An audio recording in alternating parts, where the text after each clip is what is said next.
The rumor crept through the trenches long before anyone saw the weapon itself, whispered between exhausted soldiers huddled in mud and smoke, passed along by officers who pretended not to believe it while secretly hoping it was false. They said the Germans had built a machine gun so cheap that it barely cost more than a month's pay, a weapon stamped out of raw steel and necessity, not pride or tradition. In a war already drowning in steel, blood, and thunder, this sounded almost insulting. Great powers were supposed to field elegant weapons, finely machined and carefully crafted. A gun that cost around $100 felt like a shortcut, a gamble, maybe even an act of desperation. Yet, every time an advance stalled under sudden, relentless fire, every time an entire platoon froze because a single gun refused to stop firing, the rumor gained weight.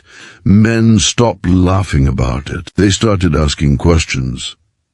At first, Allied intelligence treated the reports cautiously. Wars generated myths the way battlefields generated smoke. A terrifying enemy weapon could grow larger in the telling, magnified by fear and confusion. But these stories came from too many places, told by too many survivors who described the same thing in different words. A short, ugly machine gun, often mounted low, chattering like something alive, throwing out bullets in steady, merciless bursts. It did not jam easily. It did not seem delicate. It could be dragged through mud, buried under rubble soaked by rain, and still function. Soldiers described how German units with fewer men could lock down roads, fields, an entire village approaches simply by positioning this gun well. It was not just a weapon, it was an anchor around which German tactics revolved. Captured examples eventually confirmed the rumors, and the reaction among Allied officers was not what one might expect. There was surprise, yes, but also a kind of uneasy admiration. The gun looked crude, its surfaces were rough, its lines sharp and utilitarian. There was none of the ornate craftsmanship found in older European firearms. Instead, it looked like something designed by accountants and factory foremen as much as engineers. Parts were stamped rather than machined. Components were simplified, interchangeable, and clearly designed to be produced in enormous numbers. This was not the gun of a proud gunsmith polishing steel by hand. This was the gun of an industrial nation fighting for survival. The deeper analysts looked, the more disturbing the picture became. Germany had not simply cut costs, it had rethought the entire purpose of a machine gun. Instead of treating it as a rare, specialized support weapon, they designed it to be the center of the infantry squad. Everything else, from riflemen to movement tactics, existed to support the gun. And because it was cheap, it could be everywhere. Losing one was not a disaster. Breaking one was not the end. Another could be issued, repaired, or replaced quickly. This changed the psychological balance on the battlefield. German soldiers fought with the confidence that their firepower would be there when they needed it. For Allied troops facing it, the experience was profoundly unsettling. Advances that should have succeeded stalled abruptly. Fields that looked quiet erupted without warning. The gun sound became a signature, instantly recognizable, a mechanical growl that signaled danger more clearly than shouted warnings. Veterans later spoke about how it changed their instincts, how they learned to dive for cover at the first hint of that rhythm. The weapon did not just wound bodies, it reshaped behavior, forcing enemies to adapt or suffer. Behind the front lines, engineers and ordnance experts tore the captured guns apart piece by piece. They measured tolerances, examined welds, and tested materials. What they found challenged decades of accepted wisdom. The gun was not precise in the traditional sense, but it was forgiving. Loose tolerance meant dirt and debris mattered less. Simplicity meant fewer points of failure. It was designed to be built by workers who might never have made weapons before, using factories that could be retooled quickly. In a long war, this mattered more than elegance.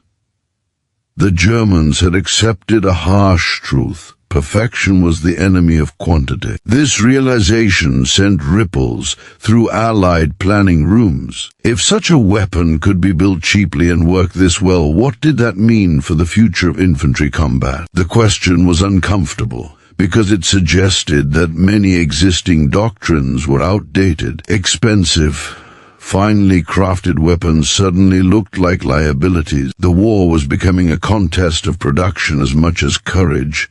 Steel, labor hours, and logistics mattered as much as bravery. The $100 machine gun was proof. As the conflict dragged on, the gun's reputation grew beyond its actual numbers. Even when it was not present, soldiers imagined it might be. Commanders planned around it. Entire operations were shaped by the assumption that somewhere ahead, that gun would be waiting. It became a symbol of German adaptability, of a nation willing to sacrifice tradition to gain an edge. Ironically, the very cheapness that initially made it seem unimpressive was what gave it power. It could be everywhere, all at once, relentless and ordinary. By the time the war ended, many of the men who had first heard the rumor could no longer remember when they started believing it. The idea of a low-cost machine gun changing everything no longer sounded strange. It sounded obvious. The real shock was how long it had taken everyone else to realize it. The gun itself was only steel and springs, but the idea behind it was far more dangerous. It suggested a future where wars would be won not by the most beautiful weapons, but by the most practical ones, designed to be made fast, used hard, and replaced without regret. That idea, once unleashed, could not be put back in its crate. What unsettled foreign observers most was not that the Germans had made a powerful machine gun, but that they had done so by rejecting nearly every assumption other nations still clung to. Traditional weapon designers believed quality came from precision machining, tight tolerances, and skilled labor that took years to master. Germany, under the pressure of total war, chose a different path. Engineers were told to forget pride and focus on survival.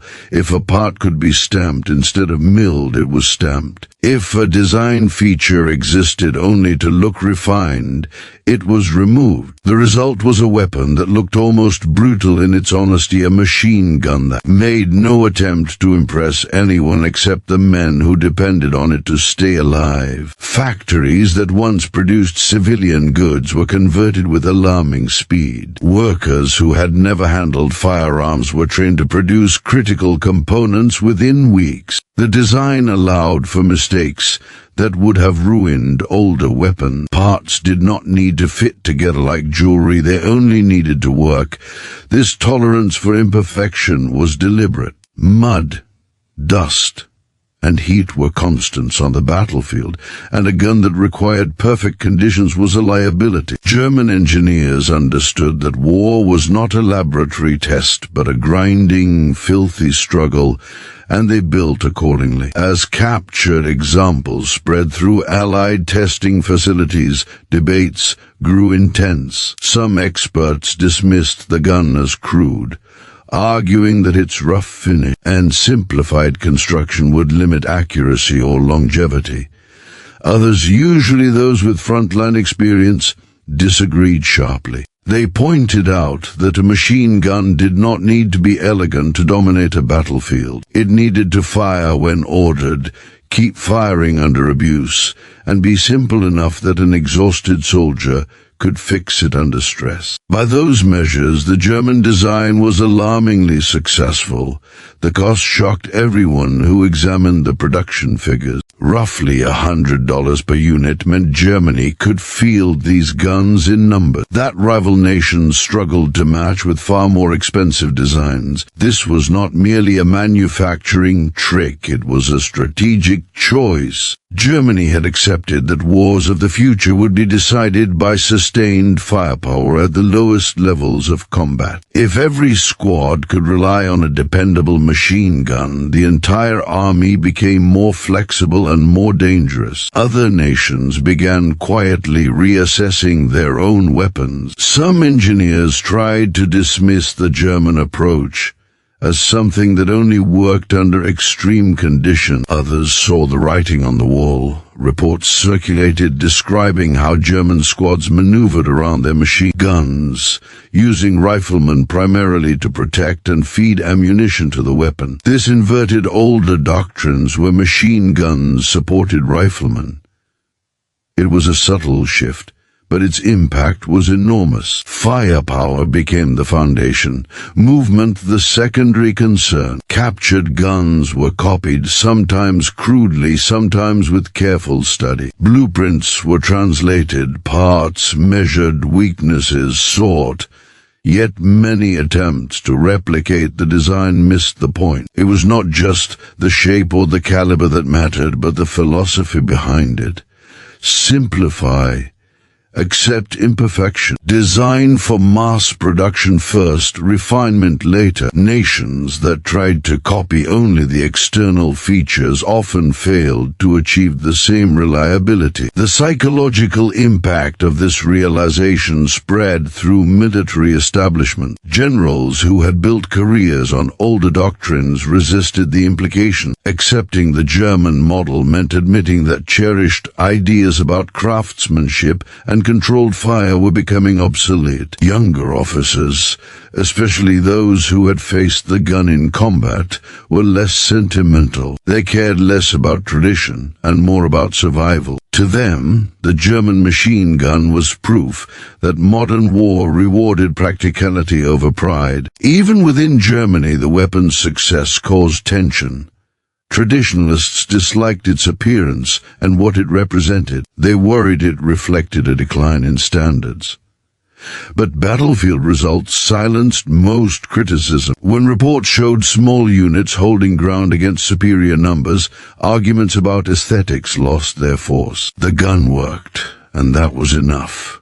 As the war progressed, shortages worsened, and the wisdom of the design became even clearer. When materials grew scarce and skilled labor vanished into the army, Germany could still produce these guns. Their simplicity was not a weakness, but a shield against collapse. Each unit rolling off the line represented not just a weapon, but a validation of the idea that efficiency could trump elegance. Allied nations, watching this unfold, faced an uncomfortable truth. Their own production systems were often slower, more expensive, and less adaptable. Changing them mid-war was difficult, sometimes impossible. Yet seeds had been planted. Engineers took notes. Officers remembered. The $100 machine gun had become more than a battlefield threat. It was a lesson written in steel and blood. By the time the conflict neared its end, the lesson was unavoidable. Germany had demonstrated that modern infantry warfare revolved around cheap, reliable firepower that could be produced in staggering quantities. Even nations that never officially adopted the design felt its influence. Training manuals shifted, tactical discussions changed. The future was no longer about perfect weapons for perfect soldiers. It was about good enough weapons for real ones, fighting in conditions that punished fragility and rewarded simplicity. The war ended, but the machine gun did not disappear with the smoke. When the guns fell silent and nations took stock of what they had lost and learned, military planners found themselves staring at an uncomfortable reality. The German weapon itself was already becoming obsolete, overtaken by newer designs and changing technologies, yet its influence lingered everywhere. It had quietly rewritten the rules. Across ruined cities and occupied territories, soldiers from victorious armies picked through captured arsenals, and again they encountered weapons that felt strangely familiar. Different markings, different calibers, different nations stamped onto the steel, but the same underlying ideas stared back at them. Engineers returning home carried more than souvenirs. They carried memories of a machine gun that had worked when logic said it should fail. In design bureaus and ordnance departments, discussions began that sounded eerily similar from country to country. Why had this gun been so effective? Why had it been so cheap? Why had it survived conditions that broke more expensive weapons? The answers always circled back to the same principles: simplicity, mass production, and an honest acceptance of battlefield reality. The German designers had not trusted ideal conditions. They had assumed the worst and built for it. In the years that followed, new machine guns emerged around the world. Some were lighter, some heavier, some fed by belts, others by magazines. On the surface, they looked like evolutions rather than copies. Yet, strip them down, and the family resemblance became impossible to ignore. Stamped components replaced elaborate machining. Interchangeable parts became the norm rather than the exception. Training manuals emphasized keeping the gun firing above all else. Infantry tactics increasingly revolved around providing protection, ammunition, and mobility to a central source of automatic fire. What had once seemed like a German improvisation hardened into global doctrine. This shift extended beyond hardware. Militaries began to rethink how they trained soldiers. The idea that complex weapons required long apprenticeships faded. Instead, designers asked how quickly an exhausted, frightened recruit could learn to operate, maintain, and repair a gun under fire. If the answer was too slow, the design changed. This was perhaps the most profound legacy of the $100 machine gun. It forced nations to accept that wars were not fought by idealized professionals alone, but by ordinary people thrown into extraordinary circumstances. Economics reinforced the lesson. Governments realized that the cost of a weapon was not just its price tag, but its ability to be replaced. A cheap gun that could be produced by the thousands offered strategic flexibility that expensive masterpieces could not. Losses became tolerable. Breakdowns became manageable. Supply chains simplified. The grim mathematics of war favored quantity backed by reliability. In this equation, the German machine gun had been an early proof of concept. Even civilian industries felt the ripple effects. Manufacturing philosophies that emphasized speed, standardization, and scalability gained prestige. The same logic that allowed a machine gun to be stamped out quickly could be applied to vehicles, tools, and consumer goods. War had accelerated trends already forming, but this weapon had crystallized them. It showed what happened when design bowed completely to function. Over time, the story of the gun itself blurred into legend. Numbers were debated, names were confused, some details grew exaggerated, others forgotten. Yet historians kept returning to it, not because of its technical specifications, but because of what it represented. It marked a moment when warfare crossed a threshold. From that point on, the future belonged to systems that could be multiplied endlessly, not perfected endlessly. Veterans who had faced it remembered less about its cost and more about its presence. They spoke of the sound, the way it seemed to dominate space, the feeling that an unseen machine had seized control of the battlefield. That psychological weight mattered. A weapon that shaped enemy behavior without even firing had value beyond its mechanical function. Designers studied this too, realizing that intimidation and reliability were as important as accuracy. As decades passed, newer technologies emerged, lighter alloys, improved ammunition, electronic sights. Yet the core philosophy remained stubbornly intact. Whenever a new weapon was proposed, someone would ask the same fundamental question that the German designers had asked under far darker circumstances. Can it be built quickly? Can it survive abuse? Can it be used by ordinary soldiers under terrible conditions?